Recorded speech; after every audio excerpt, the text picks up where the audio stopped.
না আসলে দেখেন যে সত্যি কথা বলতে ভালো তো কখনোই শেষ নেই, তাই না? ভালো হোক আর খারাপ হোক, ধরেন আমরা মানে হ্যাঁ আরও অনেক ভালো হইতে পারতো।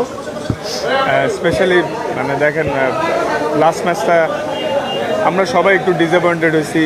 আমরা জেতার চেষ্টাই করেছিলাম প্রথমে 12 ওভারের মধ্যে, পরে যখন মানে আমরা বুঝতে পারলাম 12 ওভার আসলে চেস করা পসিবল না, তখন নর্মালি ট্রাই করছিল সবাই, তাও জিততে পারিনি। বাট হ্যাঁ পজিটিভ সাইন আছে যে through out the tournament bowling department ভালো করছে। সুপার 8-এ উঠছি সর্বপ্রথম, এবার ওয়ার্ল্ড কাপ T20 ওয়ার্ল্ড কাপে আমরা 3টা জয় পাইছি। তো মানে পজিটিভ আছে, বাট নেগেটিভের সংখ্যাটা একটু বেশি। কিন্তু আসলে সবার মতো আমরাও একটু হতাশ যে এক্সপেকটেশন অনুযায়ী ভালো হয় না।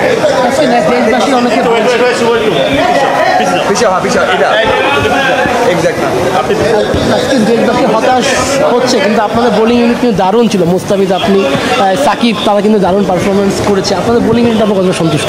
না না, বোলিং ইউনিট আগাগোড়াই লাস্ট কিছু বছর ধরে ভালো উন্নতি করে আসছে এবং সেই ধারাবাহিকতা ধরে রাখছে। আল্লাহর মধ্যে সামনে আরও ভালোর তো শেষ নাই। আর ব্যাটিং বিপর্যয় যেটা আসলে টু বি অনেস্ট, ওয়ার্ল্ড কাপের ফার্স্ট রাউন্ডে ইউএসএতে যখন খেলা হয়েছে তখন কিন্তু ব্যাটসম্যানদের ফেভার বেশ কম ছিল। আপনারা যদি স্ট্যাটস চেক করেন, অন্যান্য দেশের ব্যাটসম্যান বড় বড় টিমরাও স্ট্রাগল করছে, ওখানে বলারদের একটু অ্যাডভান্টেজ ছিল। সো ওয়েস্ট ইন্ডিজে যাওয়ার পর হয়তো কিছুটা বেটার উইকেটে খেলছি আমরা, কিন্তু তাও আসলে এত লম্বা মানে কখনোই আমি ক্রিকেট খেলার পরে বাংলাদেশ টিমের হয়ে লাস্ট 10 বছর ধরে প্রায় খেলতেছি, তো কখনোই এরকম লম্বা ব্যাটিংয়ে ব্যাট টাইম দেখিনি। আশা করি এটা খুব দ্রুতই কেটে উঠবে ইনশাল্লাহ। আরেকটা জিনিস সেটা হচ্ছে যে আপনাদের সঙ্গে মনে হয় খুব বড় একটা সুযোগ ছিল সেমিফাইনাল খেলার, আজকের খেলাটা অন্যরকম হতে পারতো। একটা সময় যেটা দেখা গেল যে ভারতের কোনো পেস বোলারের নামে সেরা 5-এর মধ্যে বাংলাদেশের তানজিম সাকিব আছে, কতটা এনজয় করলেন? না ডেফিনেটলি মাশাআল্লাহ, আসলে তানজিম সাকিব, রিশাদ এরা লিডিং উইকেট টেকারদের মধ্যে টপ 5-এর মধ্যে ছিল, আর রিশাদ স্টিল আছে। ওভারঅল মানে ভালো করছে মাশাআল্লাহ। এটা খুবই পজিটিভ সাইন যে আমাদের মানে বাংলাদেশ থেকে অনেক ফিউচার স্টাররা উঠে আসবে এবং তাদেরকে মানে অলরেডি ওয়ার্ল্ডকে বোঝানো হয়েছে যে আমাদের সবার মধ্যে ডিফারেন্ট অ্যাবিলিটি আছে।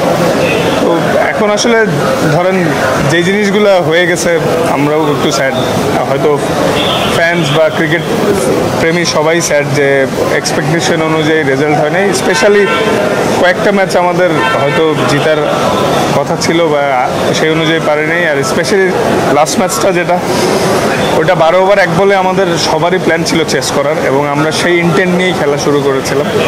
একটা পর্যায়ে যায় যখন দেখলাম যে মনে হচ্ছে আর হবে না 12 ওভারের চেস, তখন আসলে নর্মালি জেতার চেষ্টা করা এই প্ল্যানটা আসছিল। তারপর ওইটাও ট্রাই করে আমরা পারিনি আনফর্চুনেটলি, কিন্তু কি করার। দলের 2 senior most cricketer Shakib Al Hasan এবং মাহমুদুল রিয়াদ অফ ফর্মে ছিলেন। লাস্ট ম্যাচেও রিয়াদ একটা ওভারে আসলে মাত্র 4 রান নিয়েছিলেন। এই 2 সিনিয়র ক্রিকেটারের অফ ফর্ম মাঠে এবং মানসিকভাবে দলকে কতটা এফেক্ট করে? না আসলে হ্যাঁ, এই 2জন সিনিয়র খেলোয়াড়ের অফ ফর্ম আমাদের দলে তারা ফর্মে না থাকে অবশ্যই আমাদের ইফেক্ট পড়েছে, কিন্তু মাঠের বাইরে ইফেক্ট পড়ে না, কারণ মাঠের বাইরে তারা সবসময় গুড টিম ম্যান। আর আল্লাহর রহমতে এই যে 47 দিনের মতো একসাথে ছিলাম, সবার বিহেভিয়ার খুব ভালো ছিল, সবাই একসাথে ছিলাম। এই অফ দ্য ফিল্ডে সব তো ঠিকই ছিল, কিন্তু আসলে টিমের ওয়ান অফ দ্য কি প্লেয়াররা অফ ফর্মে থাকলে ওই টিমের প্রবলেম হওয়াটাই স্বাভাবিক। বাট আশা করছি সামনে দ্রুত এগুলো সব কাটিয়ে উঠে সামনে ভালো কিছু করবে।